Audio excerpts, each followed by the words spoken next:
من أحلى الأكلات اللي هتعمليها في 5 دقايق هي حمسة التونة، طعمها رهيب وشكلها شاهي وحاجة كده طعمها خرافي.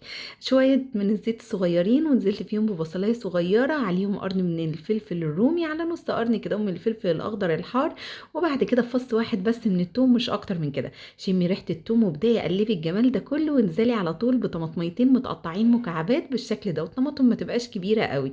نزلت كمان بعصرة ليمونة كاملة ورشتين صغيرين من الكمون ورشتين صغيرين من الكزبرة الناشفة وشوية كده هم من الملح وزيهم من البابريكا.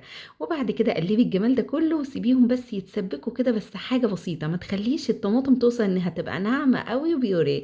ذكر النهاردة سبحان الله وبحمده سبحان الله العظيم. ما تنسيش تقول الفيديو بعد الفيديو تقولي سبحان الله وبحمده سبحان الله العظيم. نزلت بقى بالتونة الحلوة بتاعتي كده وابتديت ان انا فتتها كده على النار، يا دوبك كله كده ياخد من طعم بعضه ويغلي غلوتين وكده تكون جاهزة معايا.